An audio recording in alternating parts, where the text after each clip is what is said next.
morning and welcome to Workforce Observer, the podcast where we go beyond the headlines to uncover the real forces shaping work, talent, technology, and the business of staffing. Today's guest is Anna Frazzetto. She is the founder and CEO of AFM Strategic Partners LLC.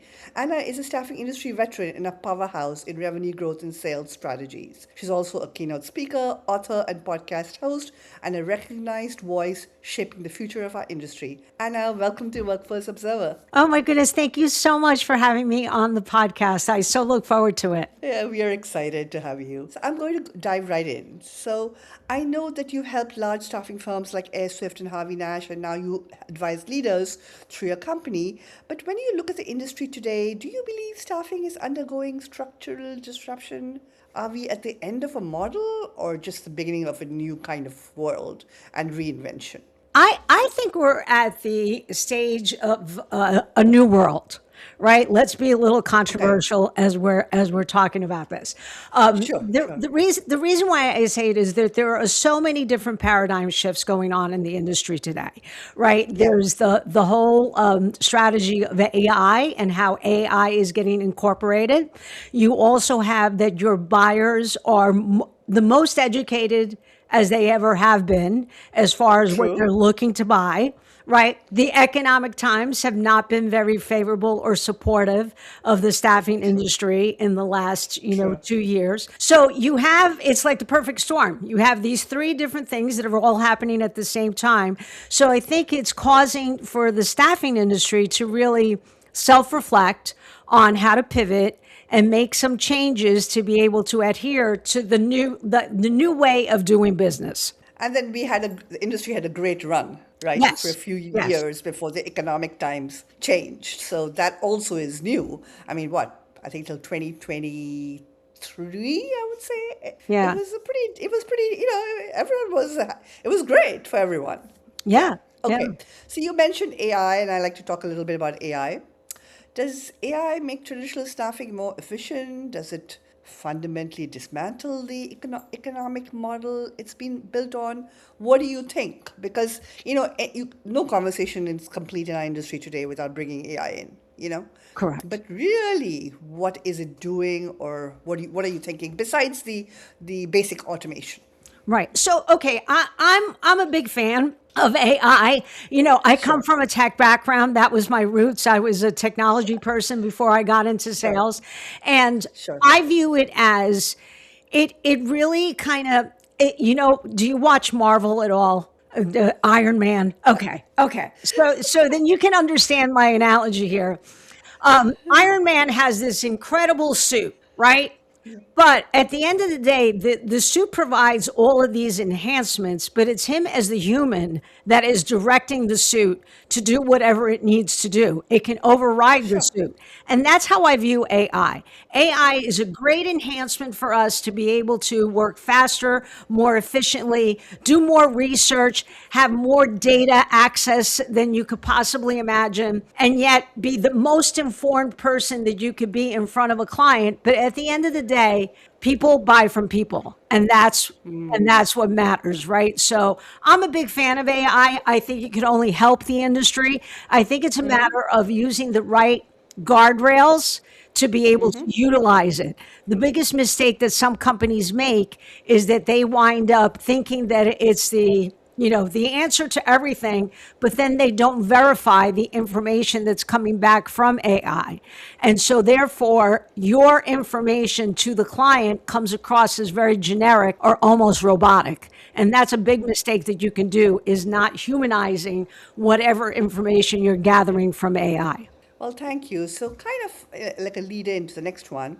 So if you were running a $100 million staffing firm today, right, where would you invest in AI and where would you absolutely not? So AI, to me, if I would take a look at all the tasks that the organization has to perform and divide it by function, right? So if I was to look at my legal department, if I was to look at my IT department, if I was to look at finance, if I was to look at sales, recruiting, delivery, operations, and then are there any tasks that could be automated to a certain degree, or or that you can build a bot that can generate the answers that you need to make that function more effectively, then that would be a no-brainer in investing in that space. I never want AI to be in Okay. replacement of human interaction, right? So, for example, as a salesperson, I can use AI to help me do the research that I need, the prospecting, understand everything I need to know about a particular client that I'm going after, and be well informed before walking in the door or having that Zoom call with that client. The one thing that I would not want it to do is to actually represent my voice to the point where I become very generic sounding to the client or to the prospect. This is where the human interaction has to take place, because at the end of the day, people buy from people, right? So therefore, you don't want to take that piece out of it. When I take a look at the recruiting function, there are a lot of AI tools out there that can help automate the candidate, cleansing, scrubbing, validate, coming up with the great way to transition all of your intake calls into a more structured environment. AI can play a role in doing all of that for you. So you don't think staffing has become commoditized and AI is only making it more so because, so much can be automated and then No, what are you not, left with? yeah, no, not really. I think, look, there's certain components of it. It is a commodity business, especially when you start dealing with the large MSPs that are just looking at volume staffing, and that is a Right. commodity business through and through. AI really Right. doesn't have anything to do with making that even more commoditized. But what I do think is that if you look at traditional staffing, there's still a human component that's very much needed. And therefore, that's the part that I want to make sure that people don't, overlook and think that AI is going to mask all of it or replace all of our jobs. And now people are just going to dial in for, I need 2.NET developers, and then that's the end of that. It's not that simple. You still need the human interaction to be able to matchmake. Okay, so today, AI aside, what are executives missing about their own growth engine? What's going on? So growth engine, this is a common area that I spend a lot of time with clients on, is taking a look Right. at some of the challenges that they have, either it be with the team or either it be stagnant growth. Why is there stagnant growth and why is it not evolving? I think the fundamental area that you got to look at is, number one, as a company, how do you maintain focus? Okay. Number two, don't go after the shiny objects, meaning that all of a sudden, because you have stagnant growth in one area, you're now, oh, guess what? I'm now going to do SOW work. Well, no, it doesn't Right. happen like that. It's not overnight. You need to evaluate where the stagnant growth is coming from. Is it something fundamentally wrong with people, process, or the technology that you currently have in place? Going down to basics. If it's the people, I often spend time evaluating, are the right people on the right seat on the bus? Meaning, do they have everything that they need to be successful in their position today? From a process perspective, is something that's missing or lacking or needs to be pivoted based on the economic times and based on the stagnant growth that you have today. And last but not least, the technology that can support all of the above. So those are the areas that I would look at first when you start looking at why do you have stagnant growth. But a common problem that I see with leadership is loss of focus. They start panicking because they realize that the revenue is not there, and then they start going after new shiny objects thinking that that's going to be the answer. And I guess don't think through the problem. Got it. Got it. Well, congratulations on your book. That must be exciting. On sales, it's called Sales Leadership in Action. I shortened it. So you've led growth to scale. What problem were you kind of thinking about solving with this book? So this book, actually, it's an interesting story. What kind of led me to put the book together. When I first started the company a little over a year and a half ago, I was doing on LinkedIn a tip of the day, sales tip of the day, things that you can look at, either how you run your meeting, how you do your pitch, how you forecast, whatever the case might be. And somebody asked me, do you have any of these tips documented anywhere. And I didn't. So I said, this is a great idea, actually, because I think I could come up with a very tactical playbook that is going to be easy for salespeople to adhere to and for sales leaders to be able to administer. The biggest challenge that I see in sales leadership today is that consistency in the message, right? It's not so much the sophistication of your playbook or whatever tools that you have in place, but it's the adherence to it and the consistency of being able to fine tune it every single day. So the book is organized into different sections that kind of focus in on some of the key elements that you go through during the sales cycle. How do you run a sales meeting, your forecasting, your pitching, what objection handling, all of those things. How do you prepare for client calls? And then it's really meant for it to be a guide that they can use day in and day out to be able to administer. I almost would say that if a sales leader would plan for the next 8 to 12 weeks to adhere to one of the tips of the day, that they would start seeing positive improvement in the productivity of their sales team. And is the book specifically for the staffing industry? Yes. I mean, it can be applied to other industries, but it was written with staffing in mind. Yeah, that makes sense. Well, I know that you emphasize measurable KPIs and analytics. What are the 2-3 metrics you believe that truly predict revenue success today beyond the standard dashboards that most companies track? Is there anything that you like to? Right. Yeah. I think the one comment I'd like to make about, metrics is it's all about the data, right? How accurate is your data? And that kind of leads me to the pipeline hygiene. Right? When you take a look at the pipeline of an organization, often, and this is my favorite part, working with salespeople, I could say this, I've been a salespeople person for most of my life, but they're going to buy from me because they love me. They like me. They're going to buy from me. They love me. They like me. Right? And then that's not telling me where the deal really is. Right? So all of a sudden, this has a high odds of winning in the pipeline. But the reality is, if I take a look at the CRM notes, or if I take a look at any other information that I have in regards to the account, guess what? It's not really there because it's based on the emotionality of the salesperson at the time. Okay. So where I would focus as far as metrics is the hygiene of the pipeline and making sure that there's validity facts, real facts that substantiate the success of possibly winning a deal. A lot of times it's hard to tell salespeople to say, give me, on a scale of 1 to 100, what are the odds of closing this deal? Well, if you have an optimistic salesperson, guess what? Everything is always 75% odds of closing. But if you have somebody who wants to play it safe all the time, they're always teetering at 50%.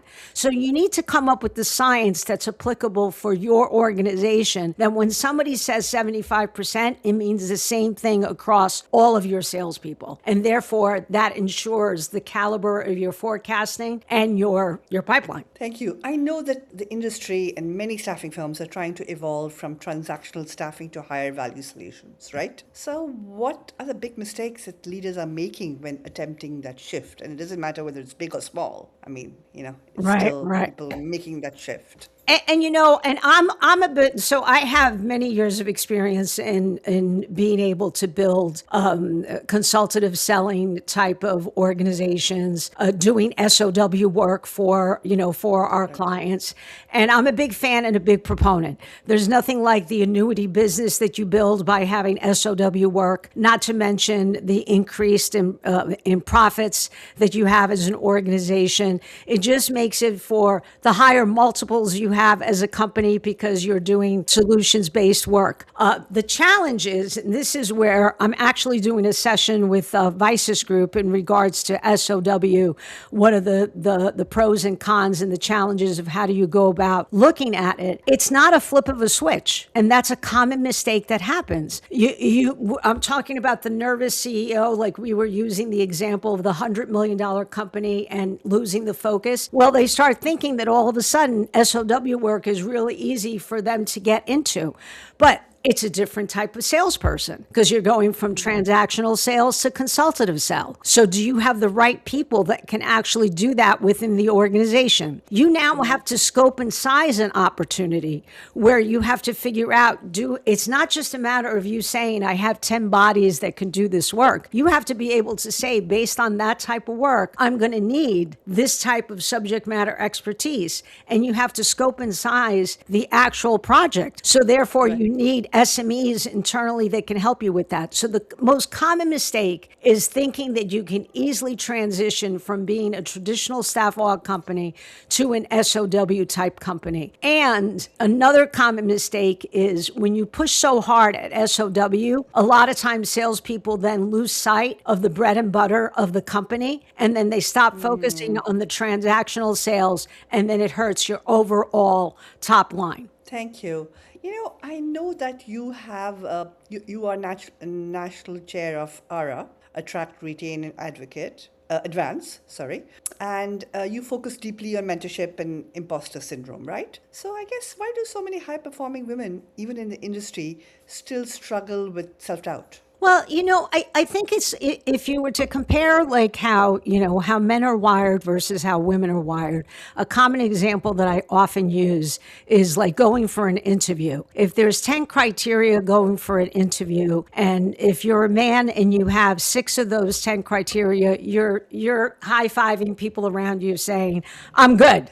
I'm good to get this job because I have what they need. If it's a woman that's looking at it, they'll completely talk themselves out of it. I actually use an example of, I was sitting in my bedroom and I was practicing how I was basically talking myself out of a position. And my father overhears me having this internal loud conversation. And he's like, what are you talking about? Like, what's going on? And I explained to him what's going on. And it was a position I wanted to go for. And I said, I'm just not qualified. And so all he asked me was, well, did you talk to your boss? And I looked at him like, what do you talk? No, why would I talk to him?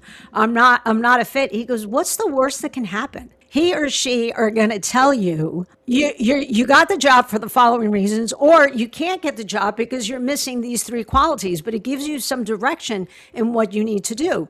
But I had created this complete monster of why I couldn't go for the job. And I think that is a typical example that I'm sharing that happened to me personally with a lot of women. So I do think it's a little bit of how we're wired. We're just wired differently. We're a little bit more cautious about proceeding versus a traditional, male might be. I don't want to generalize and put people in buckets. No, of course. Gender, Of but course I do not. think that You're there right. are some fundamental, differences there. So what should women do?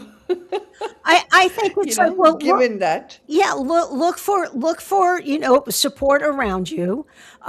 Also, make sure that you don't talk yourself out of things, that you have a sounding board and that you have your own advisory board that you can go to and that you can actually ask and say, hey, I'm thinking about this, but I'm not sure I'm looking at it the right way.